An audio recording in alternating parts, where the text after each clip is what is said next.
রাজধানীর ever care হাসপাতালের উদ্দেশ্যে বিএনপি চেয়ারম্যান তারেক রহমানের দর্শক, আজ দুপুর 12টায় দীর্ঘ 17 বছরের অবসান অপেক্ষার অবসান ঘটিয়ে দুপুর 12টায় হযরত শাহজালাল আন্তর্জাতিক বিমানবন্দরে অবতরণ করেন বিএনপির চেয়ারম্যান তারেক রহমানের বিএনপির ভারপ্রাপ্ত চেয়ারম্যান তারেক রহমানের গাড়িবহরটি। এবং এখানে সংবর্ধনা অনুষ্ঠানে তিনি কিন্তু বক্তব্য রেখেছেন এবং বক্তব্য রাখার পরবর্তীতে তিনি রাজধানীর এভার কেয়ার হাসপাতালে যাচ্ছেন বিএনপির ভারপ্রাপ্ত চেয়ারপারসন বেগম খালেদা জিয়া তারেক রহমানের মা তাকে দেখার জন্য।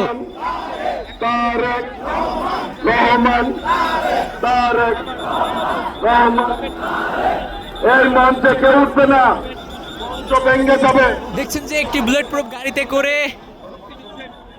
তিনি বিমানবন্দর থেকে রাজধানীর এই 300 ফিট এলাকায় এসেছিলেন এবং এখানে সংবর্ধনা অনুষ্ঠান শেষে তিনি কিন্তু আবারও রাজধানীর এভার কেয়ার হাসপাতালের দিকে যাচ্ছেন অসুস্থ বিএনপি চেয়ারপারসন বেগম খালেদা জিয়াকে দেখার জন্য। এবং সেখান থেকে দেখে তিনি যে ফিরোজা গুলশানের যে বাড়ি রয়েছে ফিরোজা, সেই ফিরোজার উদ্দেশ্যে তিনি কিন্তু যাবেন। এবং দেখছেন যে সামনে নেতা কর্মীরা কিন্তু ভিড় জমাচ্ছে।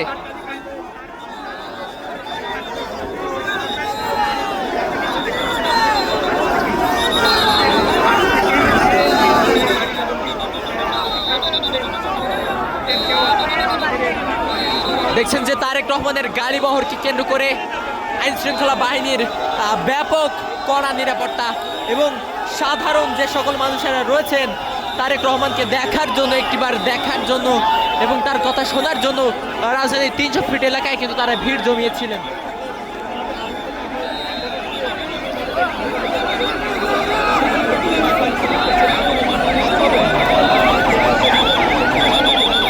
নেতাকর্মীদের ভিড় উপেক্ষা করে নেতাকর্মীদের ভিড়ের মধ্যে দিয়েই বিএনপির চেয়ারম্যান জনাব তারেক রহমানের গাড়ি বহরটি কিন্তু এই মুহূর্তে এগিয়ে যাচ্ছে।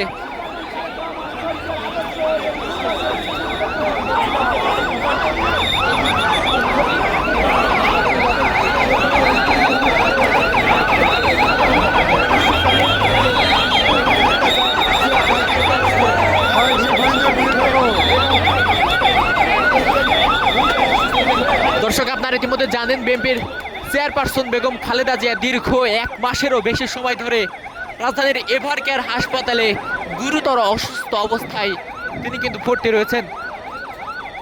উন্নত চিকিৎসার জন্য তাকে কিন্তু দেশের বাইরে নিয়ে যাওয়া সম্ভব হয়নি, তবে উন্নত চিকিৎসার জন্য বিদেশি যে সকল ডক্টররা রয়েছেন তারা কিন্তু বাংলাদেশে এসে চিকিৎসা করছেন।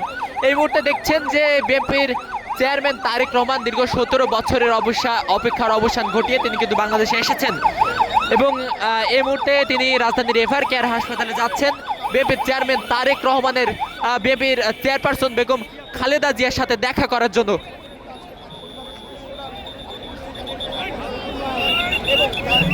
তারেক রহমানের সাথে তার পরিবারের সদস্যরাও কিন্তু বাংলাদেশে এসেছেন। ডক্টর জাইমা রহমান